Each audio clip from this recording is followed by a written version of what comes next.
So as I was saying, this is the 11th in our series of In Focus Artist Talks. And tonight we're going to hear about two projects. One is a collaborative project between Jack and Christina. And then the other one is an ongoing project from Arthur. Hi, Christina and Arthur.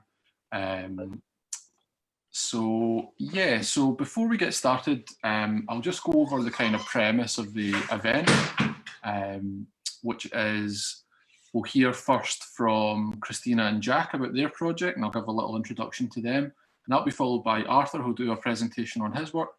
And then we will have a little time at the end for audience questions. So if you do have any questions or any comments, please feel free to post them in the Facebook feed, and we'll get to them at the end. Okay, so to kick things off, I'll just do a quick introduction. So we're joined by Christina Webber. She is an artist and writer based in Edinburgh. She graduated from photography and film at Edinburgh Napier in 2015. And she's a co-founder of Fresh Focus, a peer-led critique group based at Stills in Edinburgh. She also recently launched Finding Focus, a series of conversations revealing the processes of contemporary photographers working in Scotland, and that's a great initiative, and you can watch back those episodes on YouTube, and we'll share the YouTube link at the end. She currently works as a communications officer for the Royal Society of Edinburgh's Post-COVID Commission, as well as doing freelance work as a visual artist, digital content producer, and a tutor as part of the Stills School. A selection from our series Digital Noise was exhibited at Street Level Photo Works as part of the Jill Todd Photographic Award in 2018, and she also wrote about that body of work in the summer 2020 issue of Studies in Photography, which featured one of her images on the cover. Her portrait of Jack was recently exhibited at various galleries as part of the Scottish Portrait Awards in 2019 as well. Jack Lowe, who collaborated with Christina on the night walk scenes. He is a photographer based in Glasgow.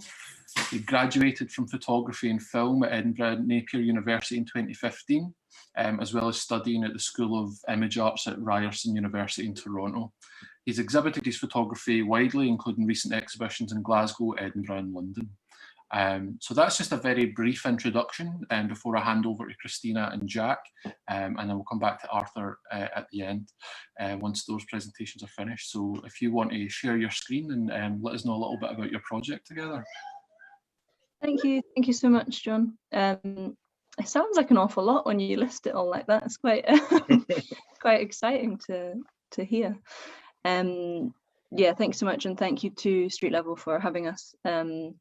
Absolutely delighted, and you know, as a kind of viewer as well, I've been a big fan of these talks, so thank you so much. I'm just gonna share my presentation. So yeah, I mean, you've kind of said it all for me there in a very nice succinct list. I'm going to start off just by introducing some of my own personal work before handing over to Jack and talking a bit about the Nightwalk zine. But as a chronic rambler and kind of lover of talking, I've tried to keep the projects related to the Nightwalk scene, so it should hopefully all feed in nicely to the collaborative stuff later on. As you said, I'm a visual artist. I use a whole mix of kind of technical elements. So I use analog photography, phone photography, video stuff, written word as well, and I like to make books and zines. So essentially I'm a very kind of greedy, gluttonous magpie for ways of putting pictures together, but I think that that's more for the fun of it.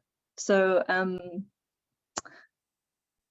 yeah, I'm a visual artist. Then, as you've said, as my actual day job, how I kind of earn my income, I'm a communications officer. So digital technology is obviously quite a large focus in both my photographic practice and also in my career. So it's something that is relevant to the Nightwalk zine and also the kind of primary basis of the projects that I'm going to show you today. So yeah, get ready to think about the internet. As you said, Fresh Focus we launched in 2017, I think, and essentially that's kind of fed into my photographic work quite a lot since then, in terms of it made me realize how much I really appreciated kind of community building, the community element, the dialogue aspect of looking at pictures. That's very important, and I think it can be quite a solitary pursuit to be a photographer. So we'll talk a little bit about the digital tools that you can use to build community a bit later on as well. So it's worth mentioning that. But anyway, I will get on to looking at some pictures now. So this is just two from the Nightwalk scene, but for something a little bit different, I'm going to start off by thinking about digital noise, which John, you kindly mentioned in the intro. This is a project that I think has kind of gained a new significance in lockdown, and perhaps a more universal kind of significance in lockdown. It's just that I had my kind of screen crisis 2 years early before everyone else. So this body of work is all shot with my mobile phone, and it's all each image is taken in complete pitch black. And this was a period of time where I was basically just overworking myself, and I really struggled to sleep. I don't think it was insomnia, because I know that that's kind of a long-term illness, but it definitely was finding it very difficult to switch off at night. And at the time I attributed that to the fact that I had this, you know, supercomputer, your mobile phone, essentially tucked into bed with me every night. And it made it very difficult to set boundaries between work and leisure, and, you know, public and private, and things that are professional and intimate, and kind of this strange kind of grey area where you're not really ever away from your work and your commitments, because there's always more you can be doing with your phone. So this was a way of me focusing my kind of ticking, over caffeinated, very burnt out brain into doing something that was in some way therapeutic and productive. And by using the device that at the time I had quite a lot of animosity towards and resentment for, you know, I resented the fact that people could email me when I was in bed. And so I used the device, the camera within the phone, to, instead of kind of scrolling, instead of escaping in that way, in a passive way, to actively photograph my immediate environment. So all the images in this series were shot with my phone at arm's length, because that's where my phone literally always is. It's never further away than my back pocket, essentially. And they were ways of kind of not only confronting my physical reality, you know, my hand, my lampshade, my hip, but ways to kind of get revenge on the phone, you know, to test the capabilities of the camera. So I was frazzled, absolutely kind of feeling consistently like my brain was at breaking point. And this was a way of instead inflicting that on the digital images from my phone camera. So the original image is just a rectangle of black. It's shot in the pitch black. Obviously our phones, they're very accomplished, but it's not going to produce a picture in the pitch black. And then I pushed them through Instagram maybe 5 or 6 times as a process to really stretch the data and to see where the limitations were, and to see the power of that camera and what it could pick up in kind of difficult circumstances. So that's where you start to see these beautiful purple, pink kind of explosions of information, is where, you know, the phone is struggling. The information in that image is breaking. And that was essentially a metaphor for how I was feeling. Initially, they were posted to Instagram. You can see 137 weeks ago, allegedly, this one. And they were kind of put out without much context, other than some of these kind of phrases that were just stuck in my brain while I was trying to get sleep. while I was looking at these pictures. And that was, you know, in order to feel like I was doing something, you know, when you've got a to-do list that's so long, posting this picture to Instagram in some way makes me feel like I'm being productive, like I'm doing something with it, you know. So they started their life in Instagram like that. They've had kind of many digital iterations, I guess. They existed on my website for a while as GIFs like this, quite a large set of them as GIFs. And that was essentially, I wanted to replicate that feeling when you're just about to go to sleep and then your phone lights up and suddenly you're like switched straight back on, you're wide awake and you're reading an email. And it's basically meant to kind of in some way mimic that flashing that gets our attention. And the fact that these devices are designed to kind of steal our focus. And then this is another iteration of the same work. This is a video piece I made, and that was projected with this really cool projector that I borrowed that was like for industrial building projection. It was really cool.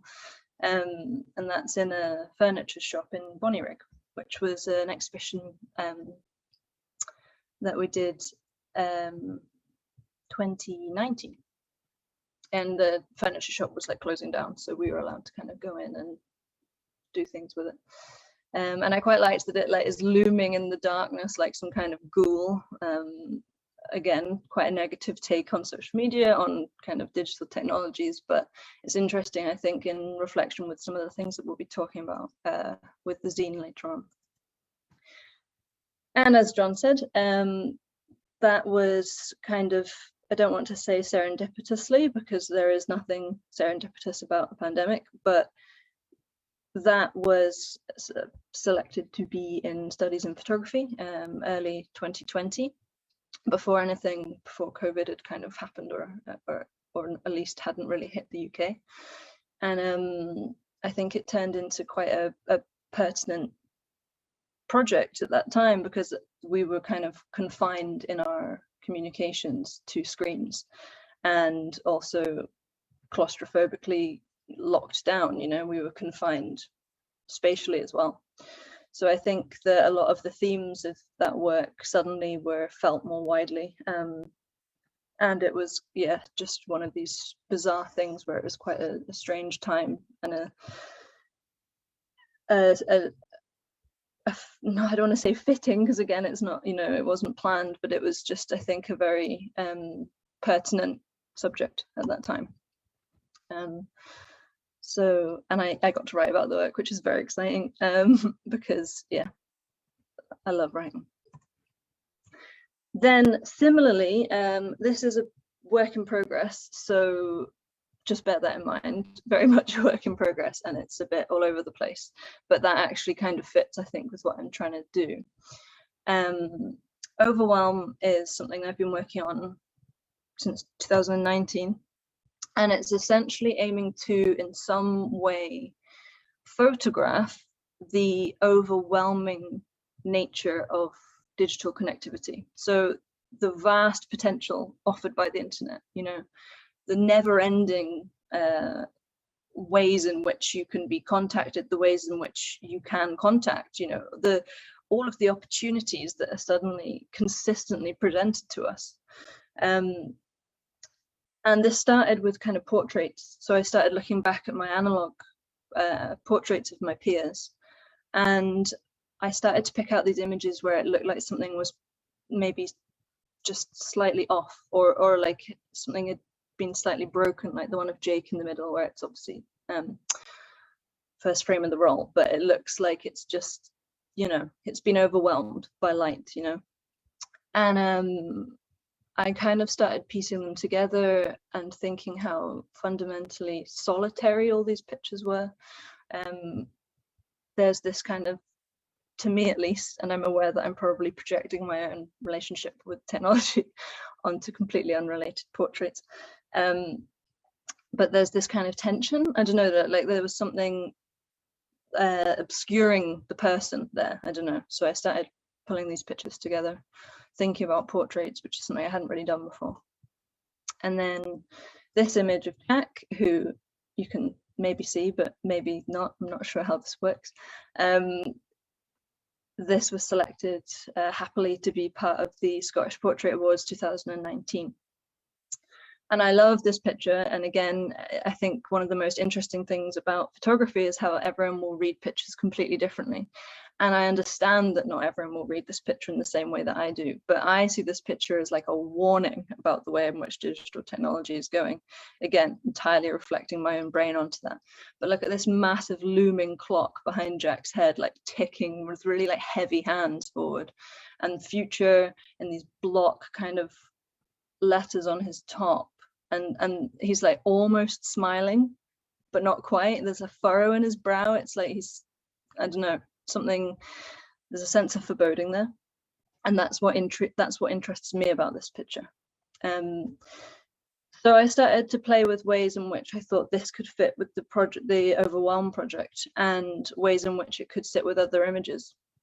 And obviously photographing the immensity of the internet is an impossible task unless you go and photograph, you know, the massive centers where they have all the wires and stuff. But in terms of photographing that feeling and that kind of looming dread that I think a lot of us feel when we're presented with this surplus of information, is very difficult. And so I started layering these portraits with the immensity of nature. So pictures where there's some kind of overwhelming quality to the natural world as a symbol of the complexity of the online stuff. Again, work in progress, still very rough, and this is just an idea of how this might be framed.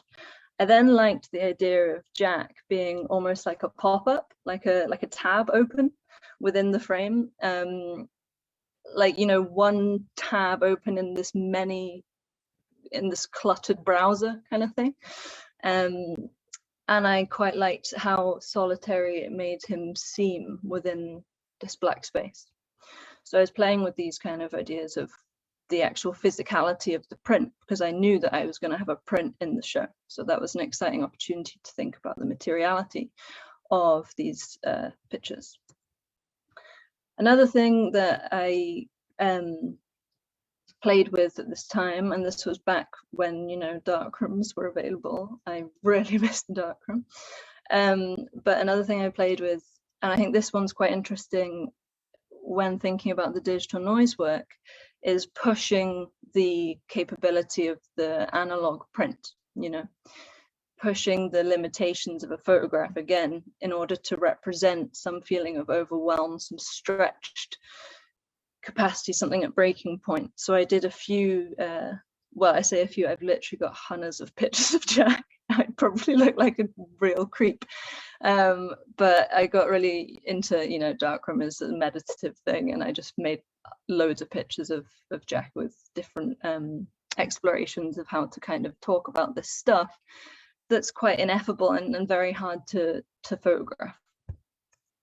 And there's me with my print in the Portrait Awards. Actually, I printed it too small and got disqualified, but that was my own issue, separate issue. But I think it works. I really love how it's framed, and yeah, I really like how it makes you kind of look at what's going on in a slightly different way. Just to wrap up my probably long and rambling introduction about digital technology with analog pictures, these are just some pictures that I took during lockdown and just before lockdown. And this is, you know, in case you're concerned about my relationship with the internet, this is kind of representative of me getting a much healthier balance and a much kind of changing my perspective on how we use digital technology. And essentially it's just another tool, it's another lens through which we can project whatever we want. And so these are all taken in the same room, and they're just the outside world, the physical world, you know, our reality reflected through that little mirror, that little screen that we carry around with us all the time. So it's just a slightly different thing that evidences how obsessed I am with thinking about the web. That's me. Thank you for bearing with me on that. And I'm now gonna pass over to Jack to introduce himself and to introduce the Nightwalk scene, which is a whole, again, fresh perspective on technology. Hello, hello. Thank you for that, and thank you to John for that very kind intro, and thanks to all the lovely folk at Street Level for having us on. We're coming up to the 1-year anniversary of the first lockdown, and this is obviously when we started kind of doing this project. So it seems like a lifetime ago. Time has done weird and wonderful things to everyone during this pandemic. So it's been really fun to kind of like re-explore this and look at the old photos again. And I hope you guys will enjoy it as well. So you might recognize me as the guy behind the clock, in front of the clock in Chrissy's photo. I'm Jack, and I'm from Glasgow and represent the West Coast in this project. And I also studied photography and film at Edinburgh Napier. And since then, I've been back in Glasgow, still trying to work out what it is I do, if I'm being honest, but baby steps. I've been very lucky to work on a number of projects, including commercial work with bands. I've been doing wedding photography. I've been back and forth in Edinburgh and Glasgow doing various kind of art projects with some great folk and collectives. And yeah, so I've kept busy. So what I'm going to do is just give you a wee sample of some of my work I did as a student, which kind of feeds into what I do as a artist, and you can kind of see some of that in the Nightwalk scene. So you'll probably be looking at thinking, did he really do chips and cheese for a uni project? Yes, he did. This was a project called Surveillance, Chips and Cheese, and this was in the year 2014. There was a lot of talk in the news about surveillance in our lives, you know, our phones in our pockets, and I basically, I promise there's a reason to this. I photographed chips and cheese I eat on nights out, and over time I kind of realized all the geotags of them on my phone were basically mapping my life, in this case in Edinburgh. So this is a project where I basically mapped all my chips and cheese product photos, and this was part of our third year show, and made a little kind of web app which you can see, which lets you sort of scroll through the map and you can see each one. So it was quite a fun little project, and again, it was just kind of highlights the sort of digital world that we all live and breathe in, and how it's kind of all consuming, really, albeit through chips and cheese.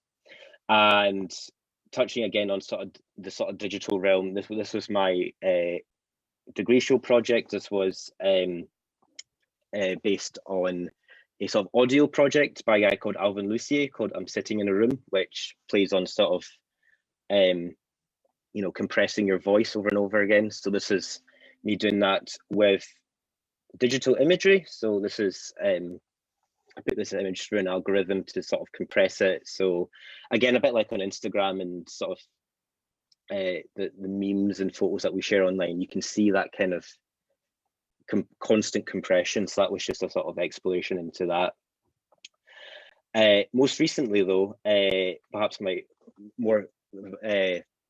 perhaps a bit of a more fun project I was doing was a bit of traveling I did recently, thankfully just before the lockdown.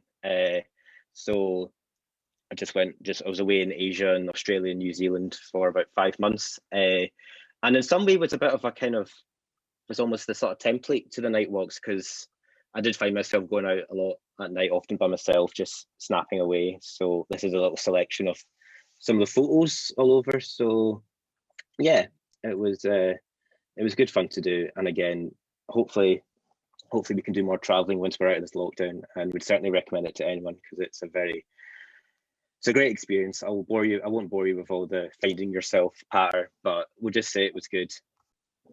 So yeah, that's a bit about me. And yes, so we'll begin talking about the Nightwalk zine now. This was something that we were, come the lockdown, Chrissy will tell you as well, we're both people that kind of need to just, you know, get a bit of fresh air and go on a walk. And come the lockdown, that was became even more important. And for me, it became sort of logical to do so at night when it was quieter, you know, less contact with other people. And it was just, again, you know, it was an overwhelming time watching the news. So it was just a good little kind of, it was very cathartic.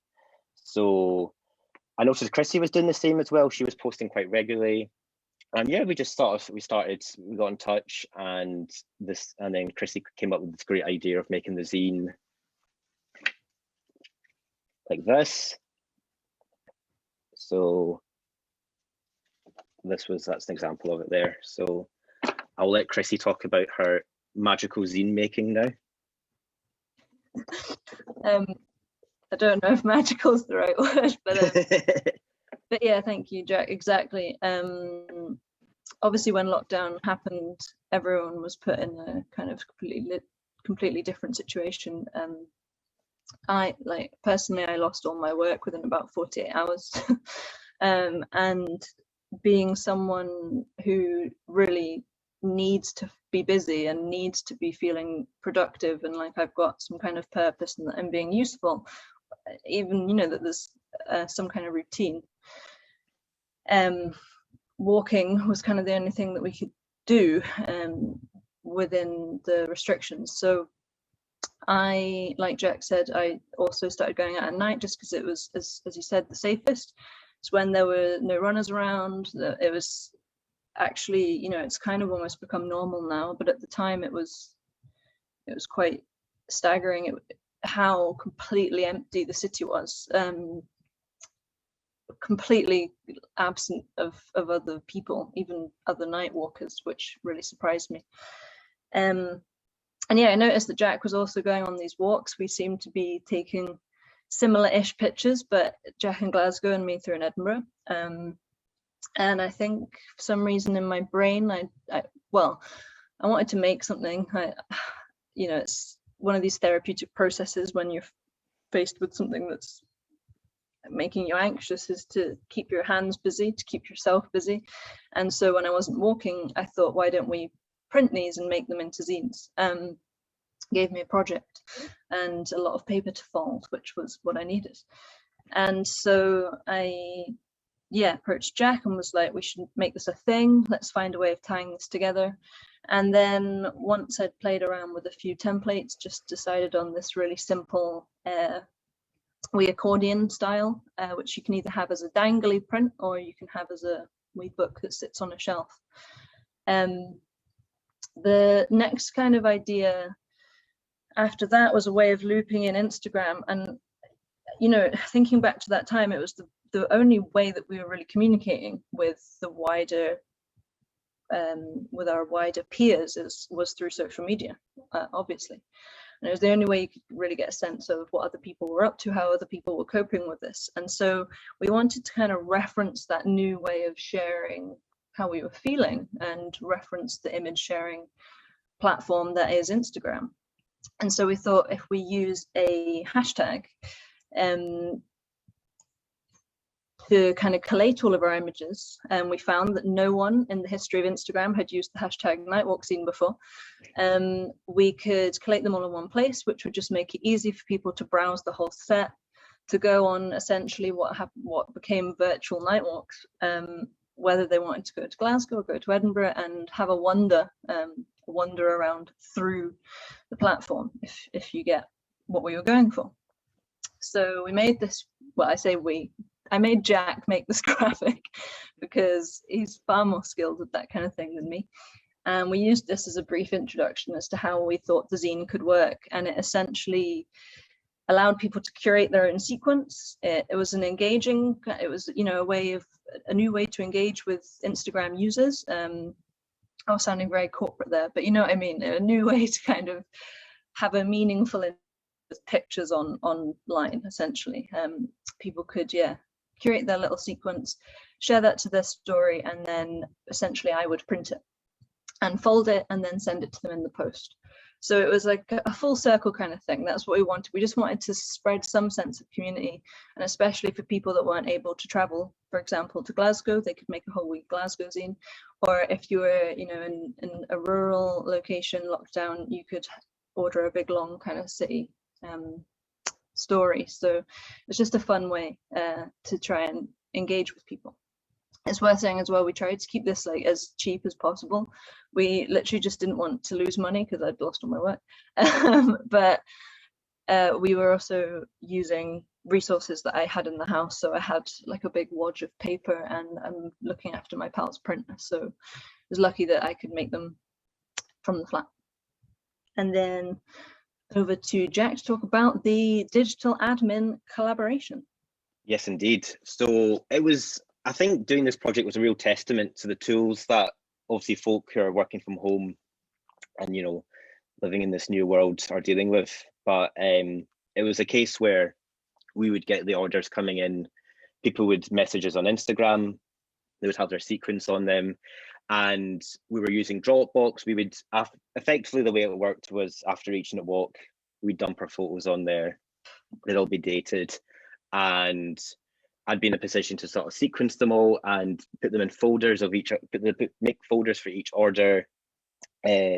And then we were using, like, you know, Google Docs and Messenger just to communicate and sort of take orders. So I blurred out people's names there, but you can see that was our little order sheet to keep us right.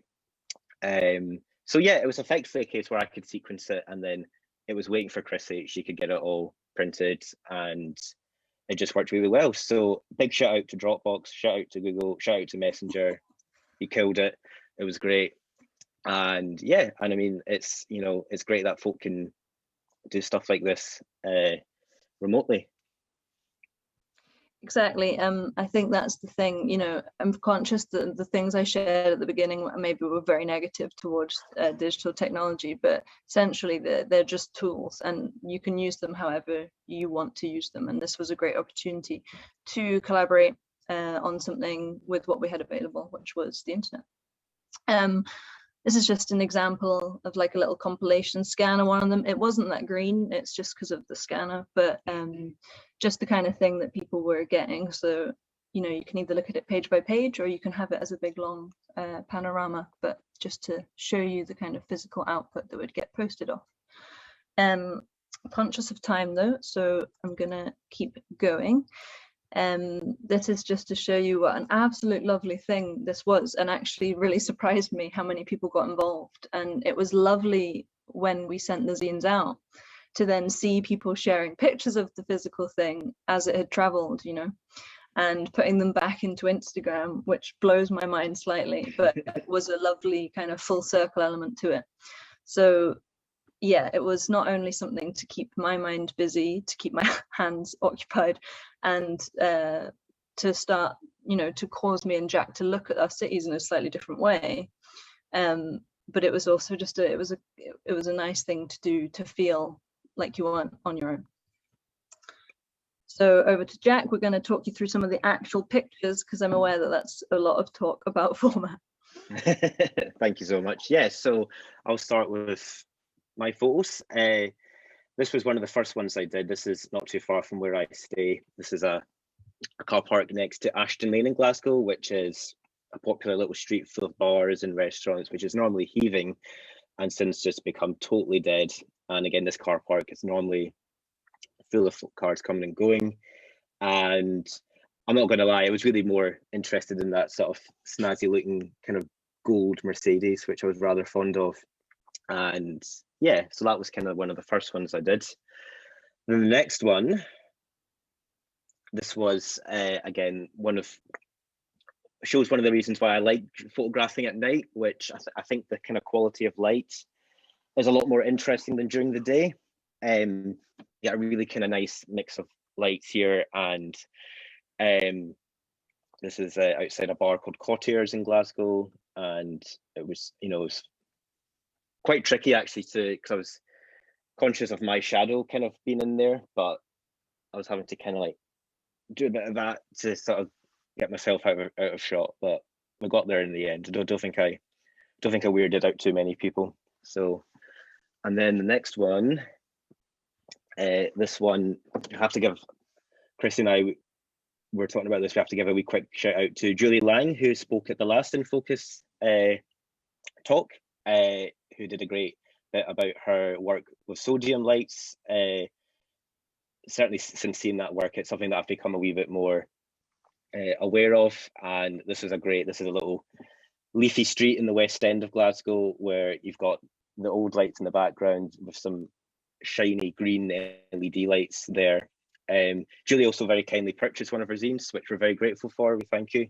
And yeah, it was just it was just fun to sort of there's a lot of nice sodium lights going on, so it's good fun.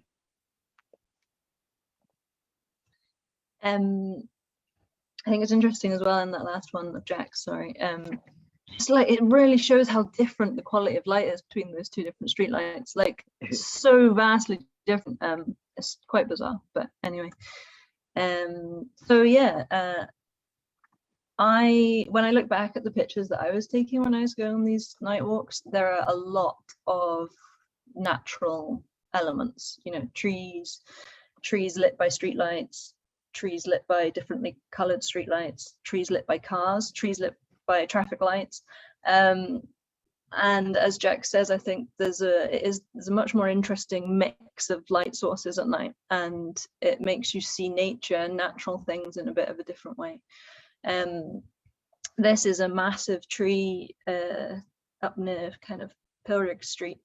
And I walked past this in January actually, and was like excited and was going to point it out to my friend, like that's the cherry blossom tree, and it was just like sticks, which obviously just branches.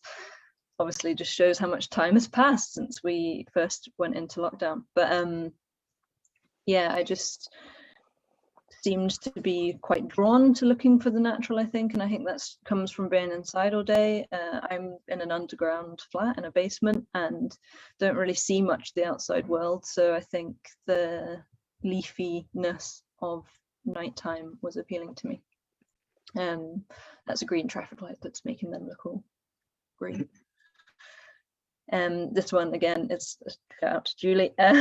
This is a really nice little windy alley that has what I now know, or now presume, must be low sodium lights, and it has a very particular amber glow down this, just like this one wee little bit at the end of my kind of not close, at the end of my street. And this is a spot where I would consistently see foxes, and I like it because the light is almost the color of like a fox, but I basically was chasing foxes throughout the entirety of the night walk scene, and I was determined to get a shot of one of them, and I never managed it. So this is standing in place of the fox photograph that I never managed to actually get. Yeah, I too failed to get any foxes either, but maybe next time. That'll be the 2022 lockdown. Hopefully not. So for something a bit different, this is again, as the walks went on, started to venture a bit further out. This is in the city centre of Glasgow. And I'm a bit of a fast walker, I'm not going to lie. I've had many complaints from family and friends about that. And my rule in general is that if I'm taking something, if it's going to take too long to sort of fiddle about with it, then it's not worth doing, in my opinion. I just like to be quick. But this was actually a really good chance to kind of slow down and actually just sort of fiddle about with things more. And this is a very hilly part of the city centre, and it was quite fun to sort of play about with composition to get this effect. It took way more photos than I'd care to mention to get that angle just right, and a wee bit of fiddling on the editing to get the verticals kind of as they were. But I'm glad I did though, because I'm really happy with this photo. That was a fun one. And then the next one. Also, this photo was a favorite of people's. You know, it's interesting when we would get the sequences, because it's interesting to see which ones people, you know, want to get printed. This was a bit of a winner, this one. Oh, thank you. Thank you, guys. This is another one in the city centre. Again, I was sort of, as the walks went on, I was starting to sort of slow down a bit more, and I'd give myself little projects or little kind of goals rather than, because I started off, I think the first ones you saw were more sort of landscape ones, and then I kind of thought I'm going to try and get more details. And I certainly walked past this Greg's on a few occasions, and it was quite sad to see that bin bag not getting shifted at all. And I was quite fond of the sort of frosted glass that creates like that kind of depth of field look there. And yeah, I'm sure, like everyone, I'm looking forward to that sausage, bean and cheese melt very soon.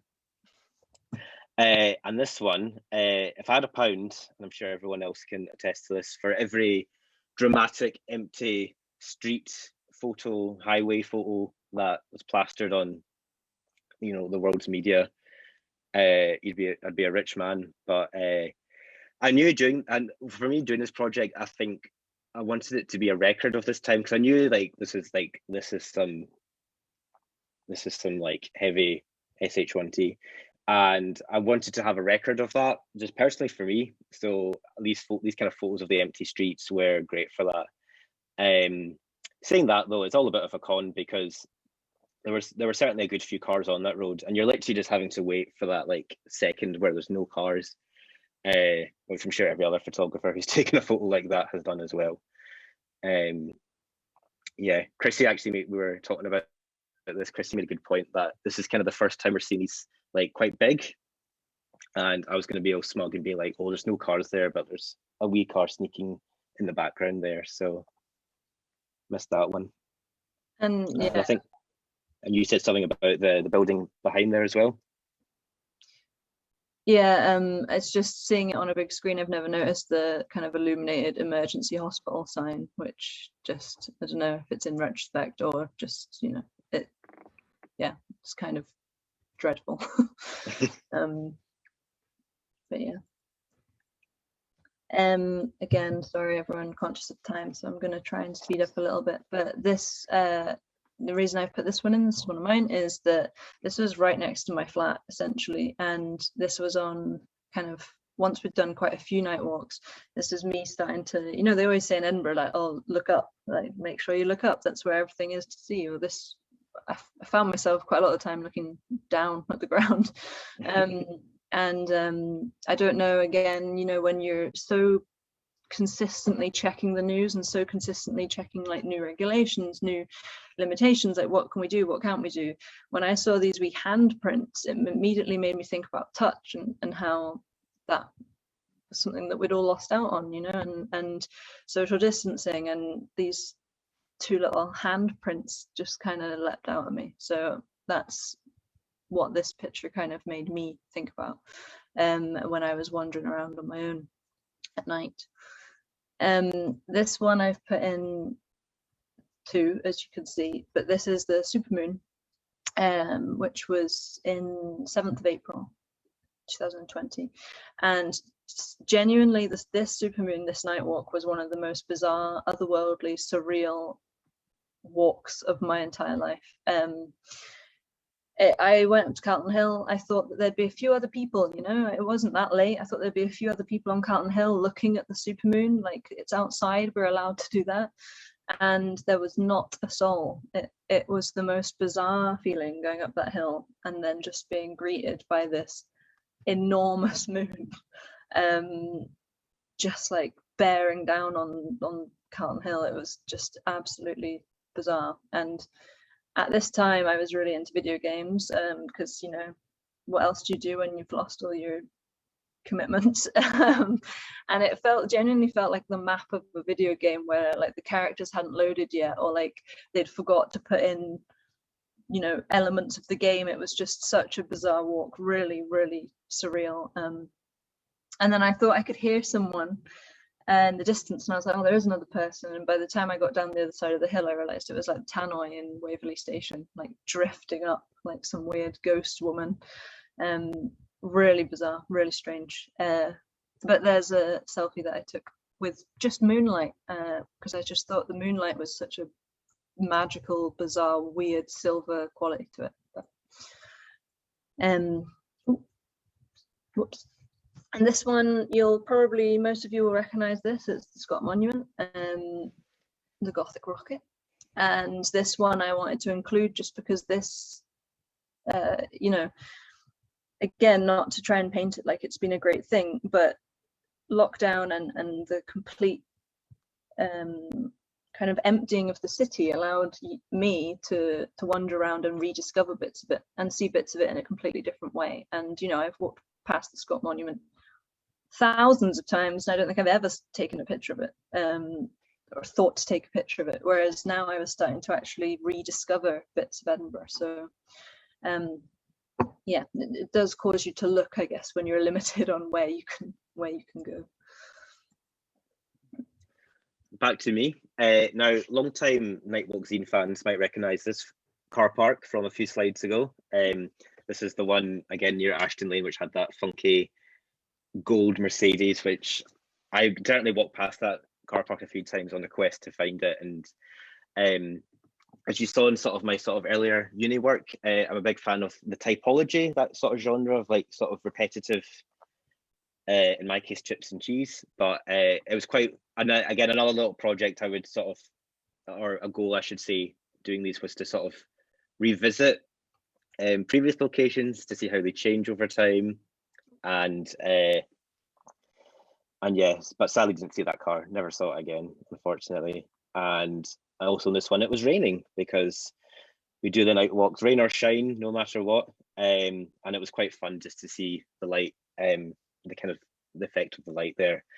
As in this photo of the little 2 meter sign, I really hope after this pandemic that someone somewhere will make like a museum, whether it be virtual or part of an actual museum, of all the sort of COVID-19 literature and all these little safety markings that I think are going to sort of remain in shops for years to come. You know, they're going to be the faded little kind of yellow hazard lines and little one-way arrows in shops, that it'll be like all the old shop signs you see of old for, you know, it'll be a funky bar which has like, you know, the old laundrette sign probably. So yeah, it was quite fun to photograph little details like that. And this was one of my final photos. This was, as you can see, the nights were starting to get a lot shorter, and frankly, I didn't want to be out too much after my bedtime. So this was kind of, again, we both kind of, Chrissy and I both mutually decided that we were going to kind of, obviously, we'll always be doing night walks, but not for this project. So this was one of the last ones I did. And again, you've got the full smorgasbord of light. You've got the sodium lights, the big sexy pink light coming out of there. It was a good one. That was a nice one to end it on for me. And then just a quick glass view for me as well. So this, I just included these two because I thought it was interesting. This is the same block of flats, 6 weeks or so apart, I think. And I just, yeah, different sides of the building as well. But the reason I included these is just because this became my only, you know, the walks became my only way to kind of get a sense of the city still out there. And I loved this spot because you could look in everyone's windows and watch multiple groups of people having a cup of tea, watching TV, having a cigarette. So yeah, this was a frequent haunt of mine. And then I'm very conscious of time and sorry to stretch our slot, as it were, but this is just the last image that I took on a night walk. And the reason that we stopped for me was because I finally found work, so I was having to get up really early, and as you know, the nights get shorter and shorter, and so it just became kind of infeasible. But this is the last one, and I thought it was again a good place to end because it's the only one with another person in it that I took, and he's like a little kind of ghost almost. But it's, you know, a sign that people were starting to repopulate, I guess, the streets again. So populate the streets, they're not reproducing, but anyway, the side note. So anyway, thank you so much, and sorry that we've dragged on a little bit, but that was just sorry. Us going through the zine. You can look at all the pictures. There's over 200 on the hashtag. Please feel free to go and have a browse.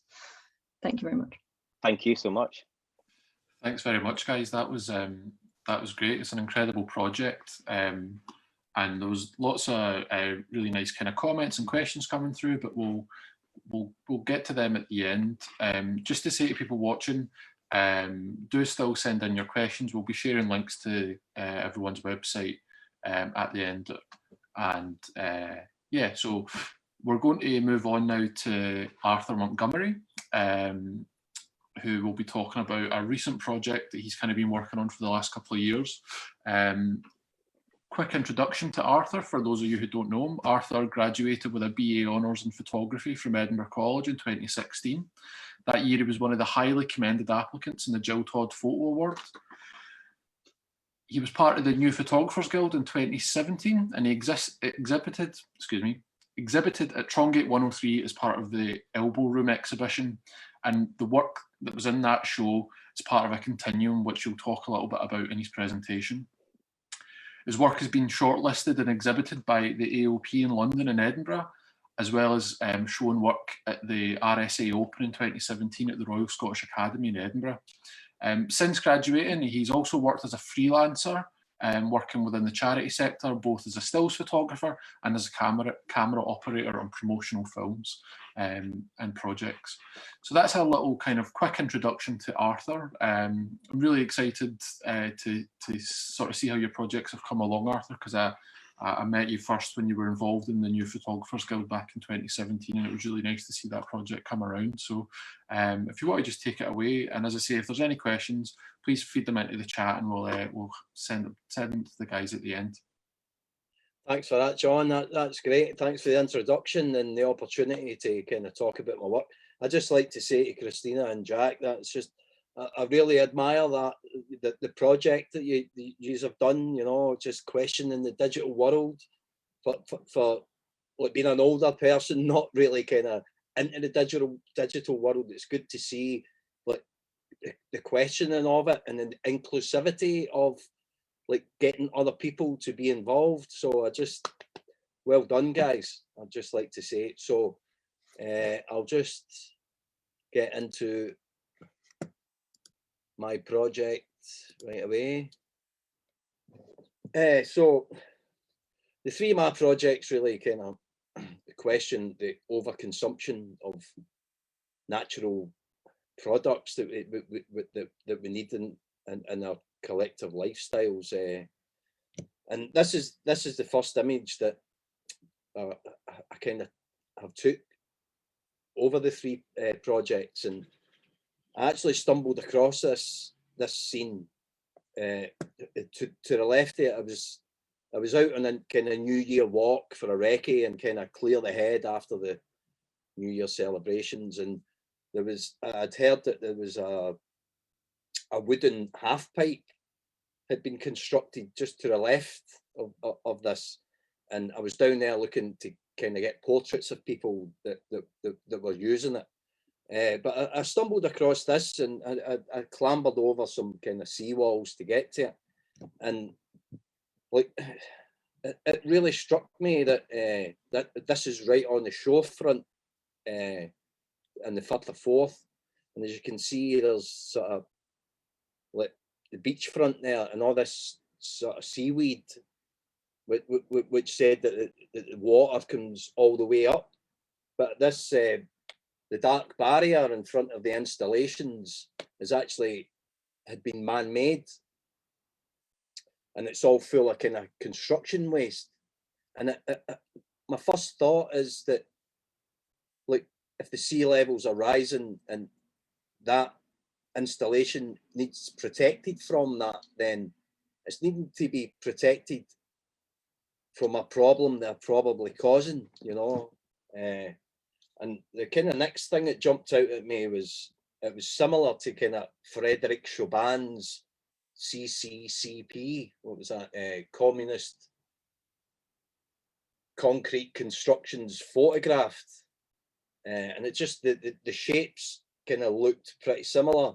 And I had worked in construction before, and I had been reading that cement production alone was 5%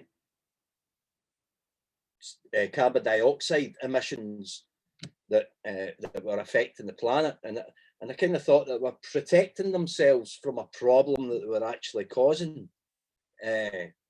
But another thing that struck me was, like, it reminded me of a scene from the Planet of the Apes movie, the original one from like 1968 or 1969, where the Statue of Liberty had actually been buried because of like a nuclear disaster or something, you know. And it kind of, it spoke to me, and it made me question the fact that if cement production was at 5%, which I'd like to say in 2018 it was 8% over the carbon dioxide emissions that are causing effect to the planet. So sorry about that. Just give me a minute. I've got some notes here. So this was in my degree year, and I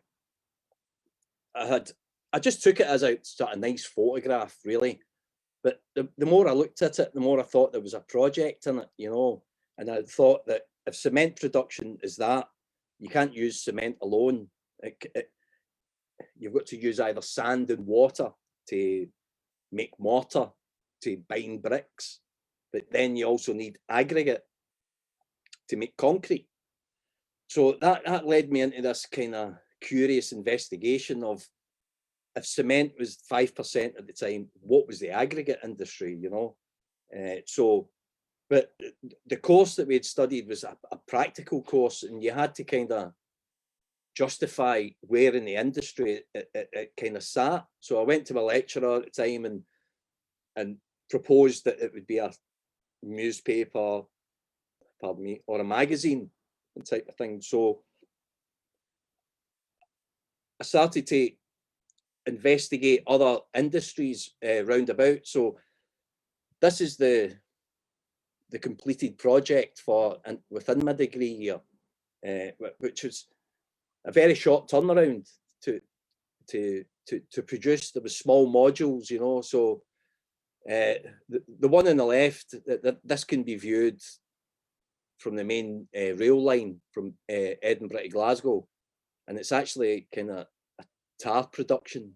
And when I was there, it was, the smell was pretty noxious actually, and it took a couple of days to get out of my nasal passages. The second one is at Leith Docks, and that structure is actually 100% concrete, and it's clad in brick. And it's actually a grain silo, so grain comes in off ships, and then it gets transported up to the top and then filtered out in different types of grain. And it took me a few visits to kind of get to get that calm reflection there, you know. And then that, of course, is the original shot. So I'm sorry about that. So I had graduated and stuff, and I think every creative knows when they graduate, it's quite a lonely place. You're questioning yourself, like, do I go and get a job in Jessop's, or do I try and go forward as an artist type of thing, you know? So I had recently heard about the Jill Todd Awards, and I thought, well, this to me was personally my best work that I had done, even though we had to do quite sort of fashion and advertise and still life, etc. So I started to investigate the aggregate industry and their involvement in carbon emissions. So I kind of, within my working life, I used to work in engineering and construction, and I've used a lot of concrete in my life. So I kind of went on this journey of atonement, you know. So even though I'd done it for Jill Todd, and I'd done 5 images for Jill Todd, I carried this on for a couple of years, basically because I loved it, and I felt as if I was maybe a vanguard, a voice towards stuff. So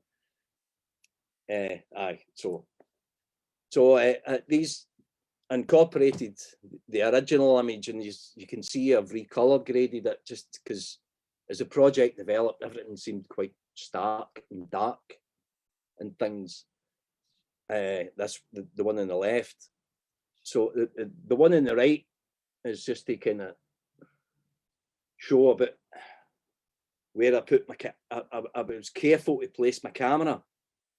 So I wanted this conveyor belt to make it look as if it was almost fracking the sand out, and I wanted it to run parallel with the slope.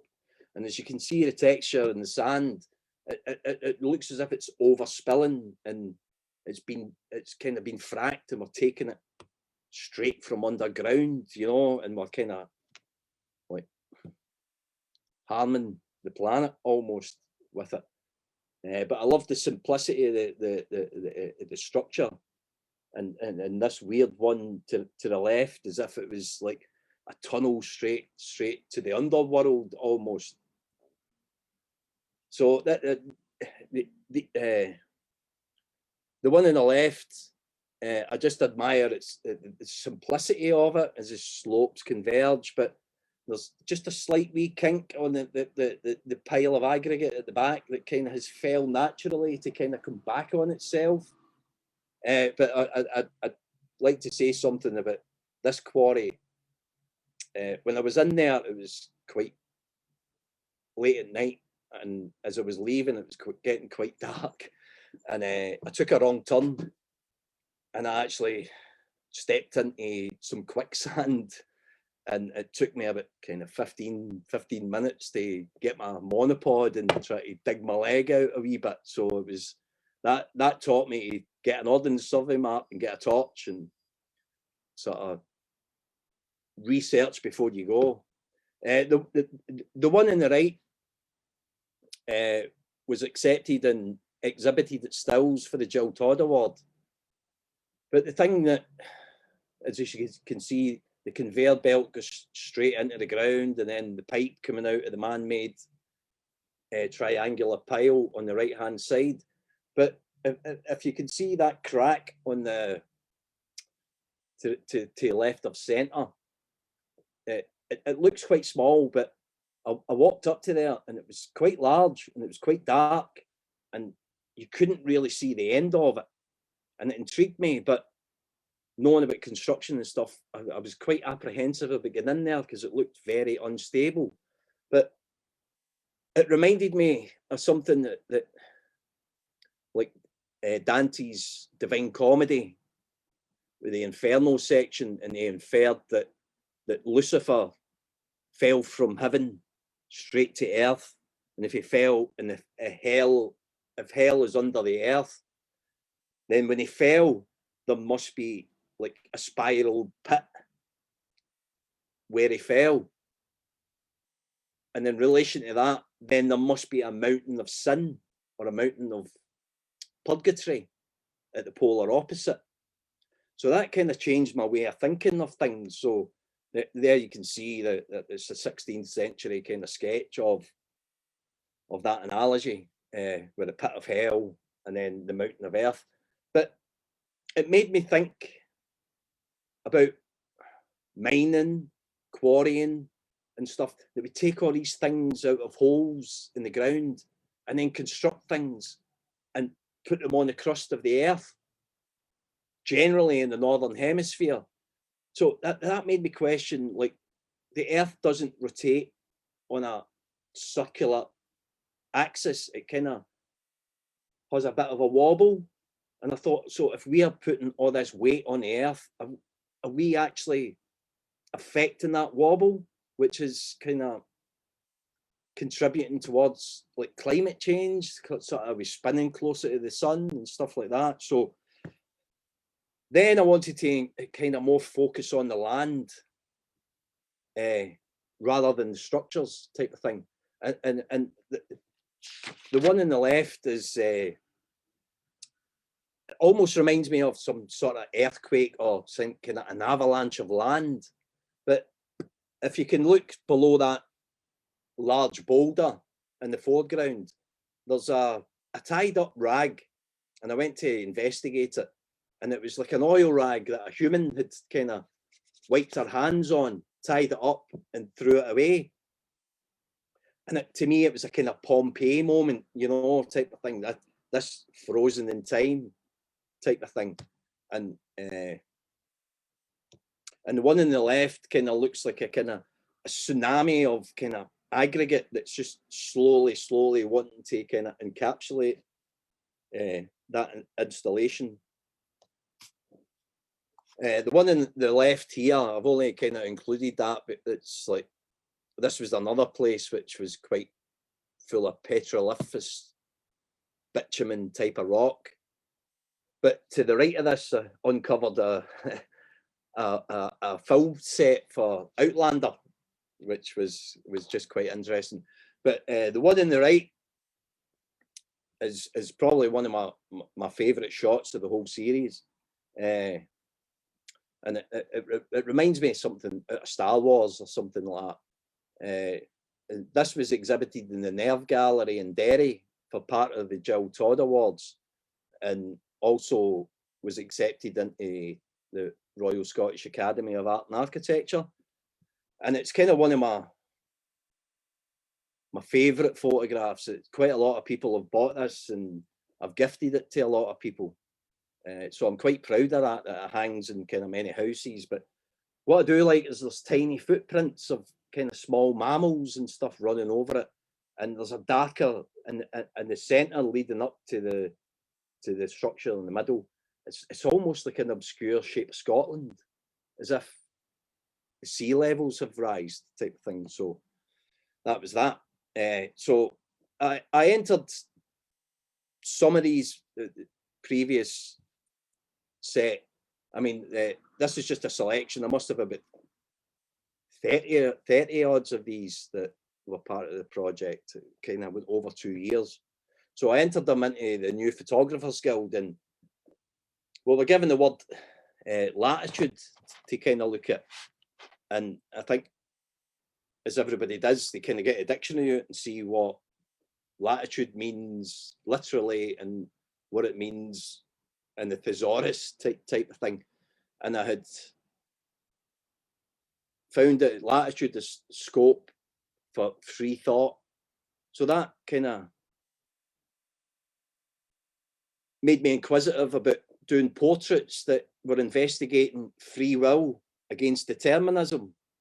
But it kind of, it wasn't working. I was going to do it in large format, and I knew that the time scale would be just far too long for the deadline that was required. So I really hit a blank, and I didn't really know where to go. So later on, I was at a wee holiday break in Pittenweem, and as you do, you go down to the harbour and photograph nets and ropes and stuff like that. But the sun went down, and a storm picked up, and I was just kind of sitting on the harbour wall, you know, and I was just watching these waves pound in and pound in and pound in, and it made me think, how strong is nature, you know, and we are holding it back. I mean, this is concrete, but marinecrete, but we're actually holding it back with natural materials. And I thought, how ironic is that? And how worse would it be the more we try to defend ourselves to nature? And it's Pittenweem's about 15 miles away from Mossmoran, and they were having a particular kind of flaring issue where the gas was burning out of a chimney type of thing. So it was lighting the sky up with this sort of putrid yellow orangey colour, and it was quite apocalyptic. And right at that moment, I had a kind of a eureka moment. So I ran back to the family and went, right, I've got it. You know, that's me. I know, sorted. So that led me into actually taking the word line of latitude literally. And I wanted to look at overconsumption again, you know, but I wanted to kind of make it look as if it was like a almost nuclear winter, and the effect of these industries that we rely on are actually kind of killing the earth, the planet that we live on.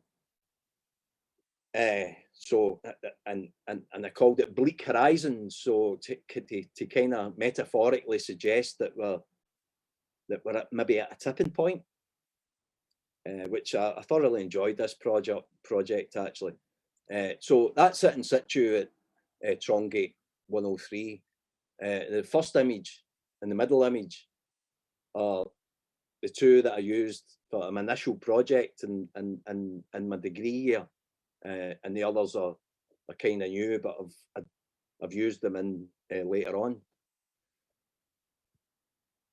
So this is been viewed, and you know, and everybody loves a curious viewer, you know, and he's trying to see how it was suspended. But this couple were great because they were really interested in the project. But there was one comment that they said to me, and they asked me, where is that place? About like the five, they assumed that these 5 installations were one place, So I kind of got a wee bit of, well, I've done my job, I've got a bit of credit that was my intention, was to make it look like the one. So since 2018 in NPG, I started to kind of work in the business and the industry. And I felt a bit guilty because I was using my camera as kind of as a tool, which I mean, I know it's great, but I wasn't kind of doing any kind of personal projects. But then, of course, the lockdown kind of happened, and you kind of question yourself and stuff. And these two images are the influence and inspiration for After the Last. So this project was called One Day, just because I felt like lockdown was just one day, like over months, you know, that monotony of kind of repetition, you know, where you're trying to kind of get your day by and not be bothered with it, you know, and watch daytime game shows to kill a couple of hours and stuff.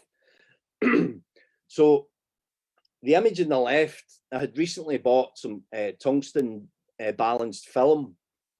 So I'd set my digital camera to tungsten setting, and I was just investigating, and I found that it didn't really work unless it was kind of either the amber or kind of sunset.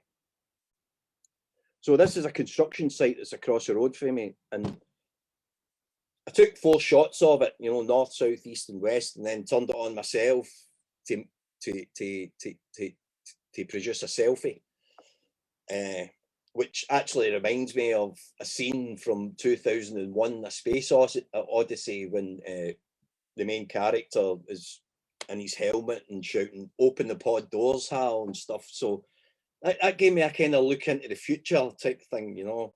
And the one on the right was part of that project, which also inspired After the Last. And I just loved the pre-Second World War construction of this. This is the distillers, but the fact that it was just covered in foliage, you know, it kind of says to me, well, if we weren't here, what would be? So that is kind of really what inspired After the Last. So we'll come on to that now.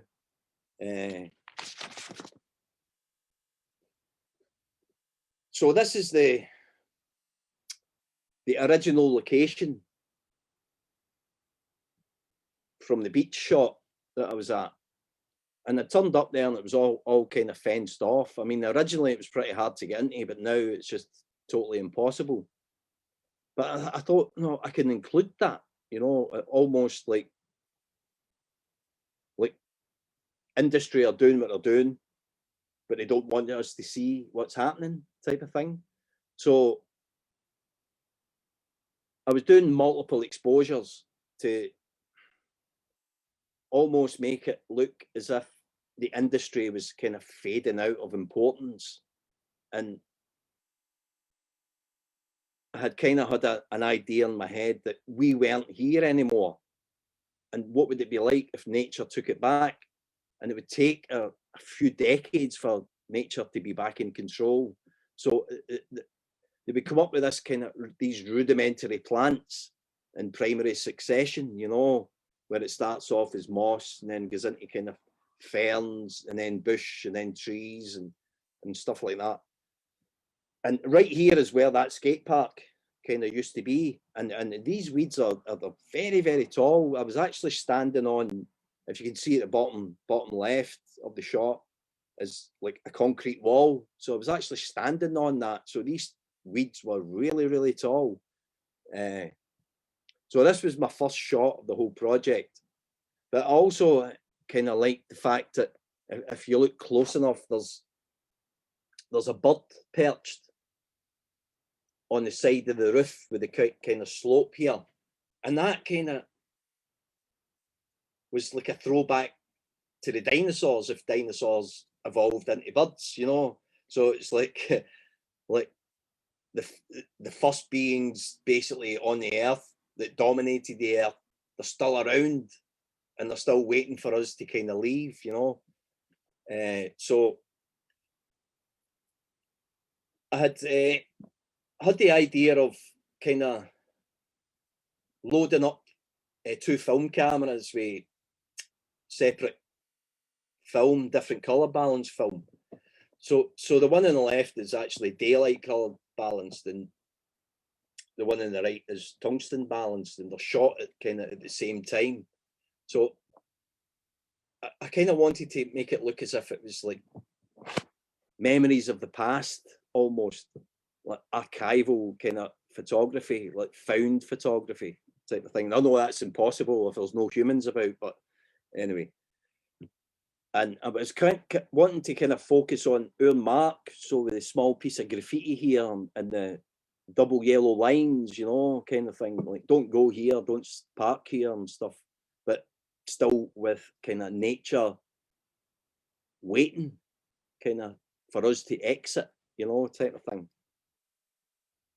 And the more I kind of photographed, I could see kind of old and new additions and stuff.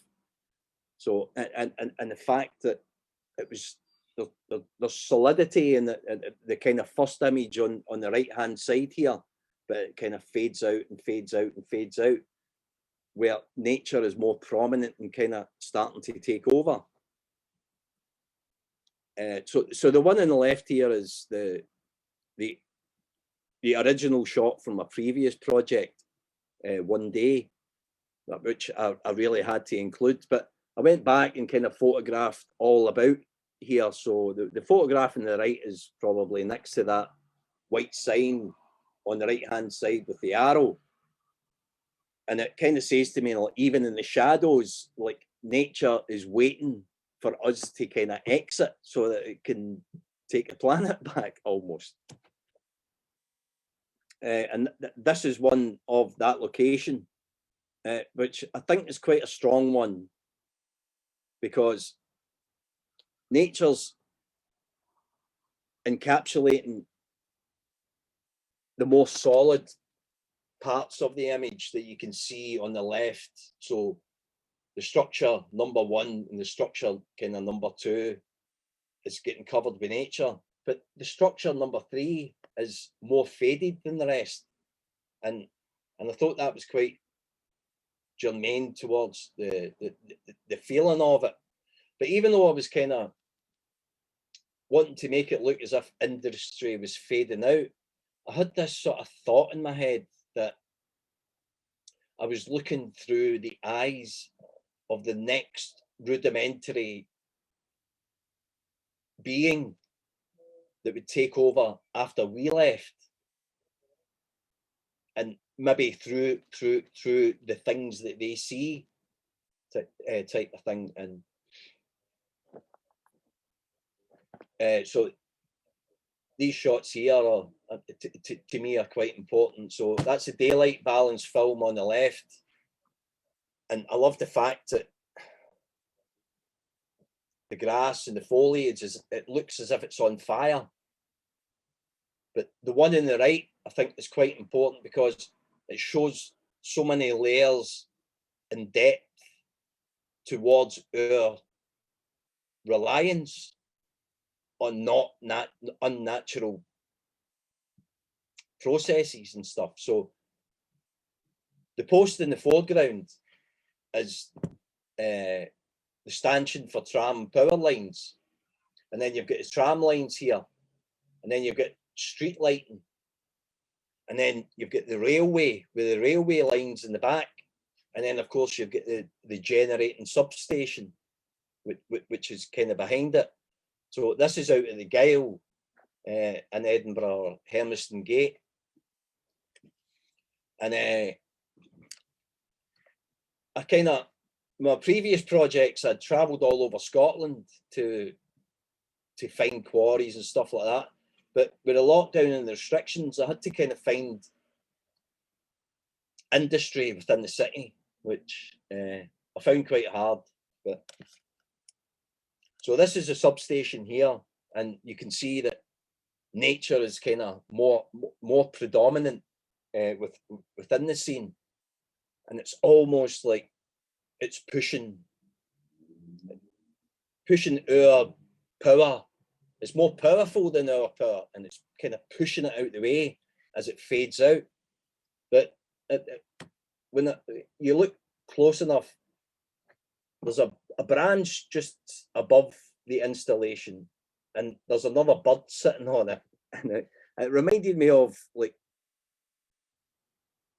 the birds, i.e. dinosaurs, and nature were kind of allies, and kind of they need to get rid of us, you know. So I quite like that about that one. So these two were quite, it was all about the geometry of this, you know, the sphere, the tube, and the rectangle, but also the grass, and it looked as if it was being decayed by some sort of toxic air, you know, type of thing. And I just like to say that when I scanned these quite rough, you know. I scanned them on a camera, my digital camera, and I wanted that, so it kind of gave it this edge of kind of haven't been seen before, you know, type of thing, and the blemishes in it, you know, just to make it look as if it was those memories from the past, type of thing.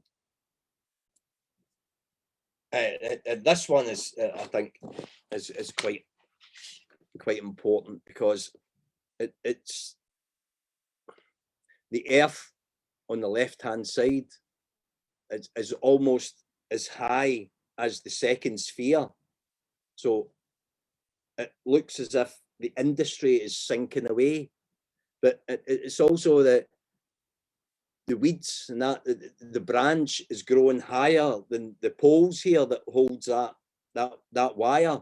So that's them. They're starting to kind of, nature is starting to dominate, you know, type of thing, and our actions are being swallowed up, which will eventually happen, you know. And I think the pandemic and lockdown and stuff, it made me think that way.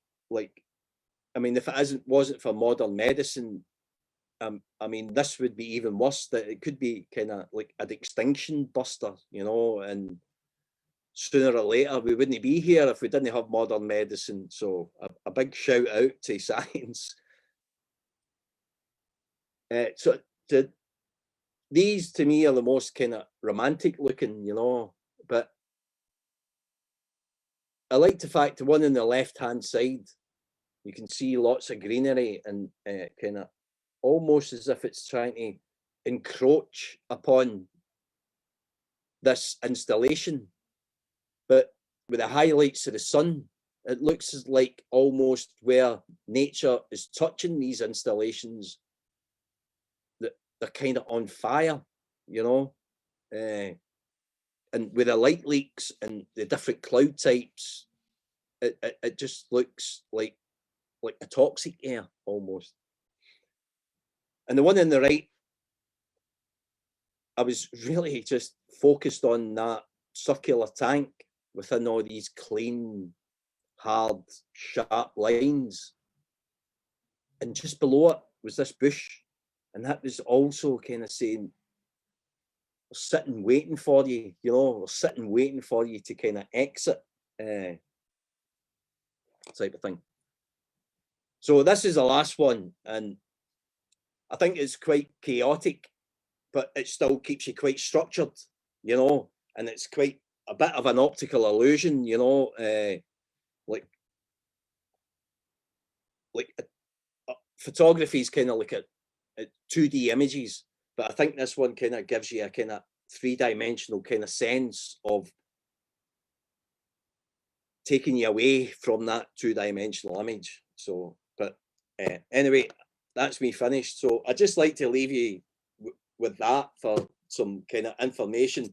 This was a book that I read in the 1980s, and it was taken from satellite, from a Landsat satellite, and they looked at the world in different light spectrums.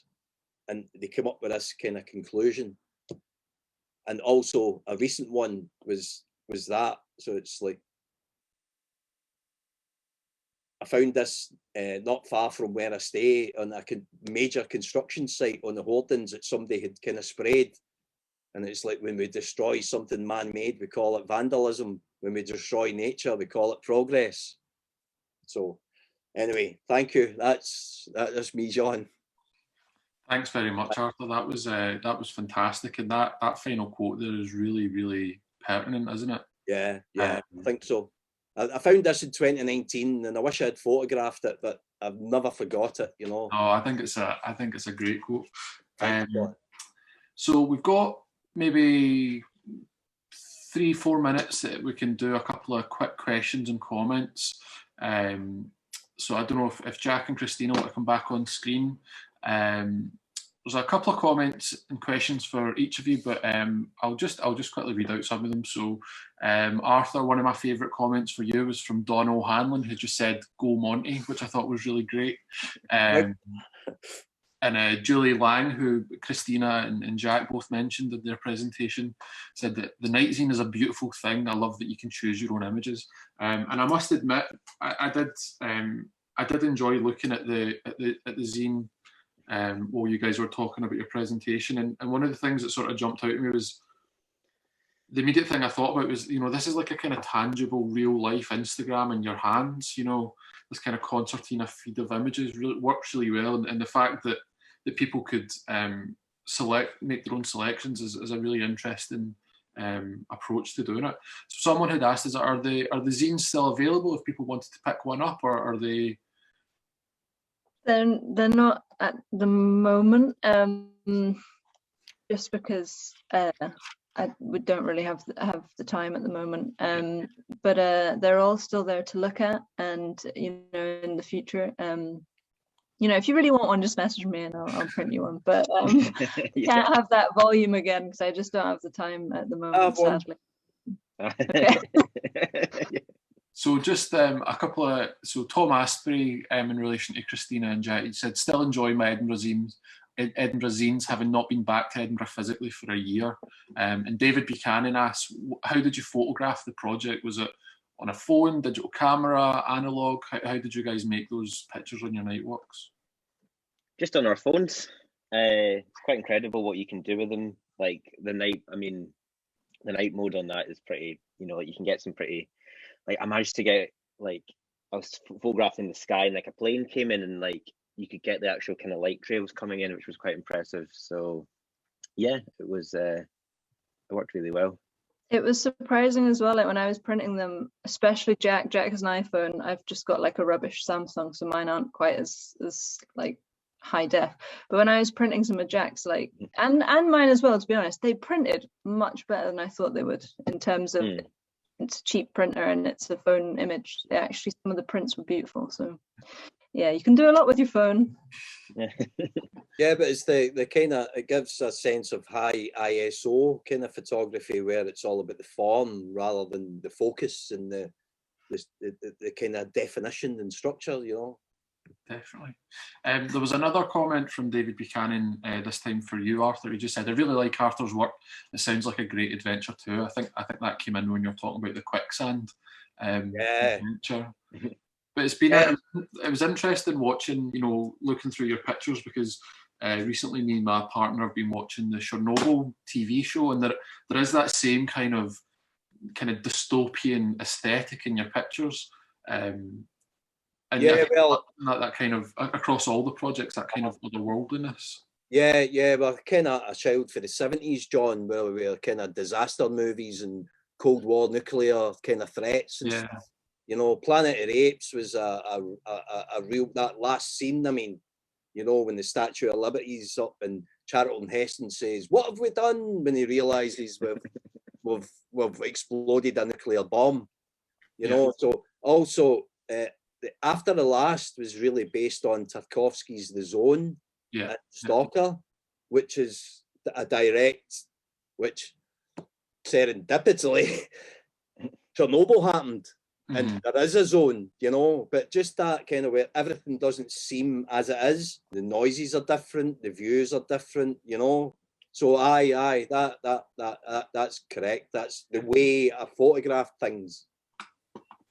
There was a question that came in for you, Arthur, from Jamie McDonald, to just ask, you know, which of the photographers from the Canon kind of influenced you, or that you were exposed to in college? So was it people like the Beckers?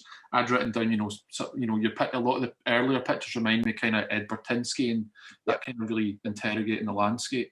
Well, I would say that, I mean, when I was studying, I intentionally didn't really look at other photographers, but when I had a feel, certainly the Beschers like justified that these structures are photographable. And Bertinsky's approach towards the climate and heavy industry, rather than copying his stuff and copying Beschers, you know. So it was the fact that that artistically acceptable kind of drove me. But the Beschers and Bertinsky are big influences on me. Yeah. And it's interesting that kind of later project that you showed, how it's all kind of grown from a sort of really strong kind of visual documentation into something much more kind of conceptual and sort of cerebral as well. It's really nice to see. I always love being able to see a kind of project or an approach really grow and evolve. We got a nice comment from Nikki Bird. And for those of you who don't know, Nikki Bird will be the next exhibiting artist in Street Level. Our exhibition is currently on the walls and we're just waiting for the restrictions to lift. So do keep an eye on our website and our social media, because we'll be shouting about that as soon as we're able to get people back in. It's a really beautiful exhibition, so I can't wait for people to see it. But Nikki just says, thanks for such a diversity of photographic practice in one night. And I think that's a really nice comment, because it's really kind of different divergent approaches, but interestingly kind of technology is at the centre of it all, and this kind of contrast. When Christina and Jack were talking, I made a little note that, you know, Christina, you seem to be kind of, your approach was kind of fighting against technology in some way, but then Jack, with your kind of apps and your chips and cheese, almost kind of embracing it. So it's a kind of really nice range of approaches. I found that quite refreshing, John. Yeah, definitely. Kind of being older, I only came to the digital world when I started studying, but it's quite refreshing that the younger generation have kind of grown up with it, are actually kind of questioning it and embracing it. And you know, I just think it's great. And also, the guys are taking over Instagram away from Pouts and bringing art into Instagram. So well done, guys. No, great. You're welcome. So, I'm a little bit conscious of time. There's been a kind of flurry of comments and questions and stuff at the end there. And if you guys are happy to, the comments and stuff will stay up on the feed. So if you get the time and you want to reply to anyone, that would be really, really appreciated. Before we kind of finish up, just to let the people at home who are watching know that our next event will be next Thursday at 6:30, and it's a close-up event looking at the work of the late photographer Eric Watt. So there's information on that on our website. Otherwise, it's up to me now just to say thank you all so much. Great, fantastic projects, great presentations, and a great way to spend a kind of cold Thursday night in Glasgow. So thank you very much, guys, for taking part. Thank you for having us. Thank you so much. I just wish we could all go to the pub now. But... Oh no, Christina. Thanks for watching, everyone. Thanks, Thanks everyone.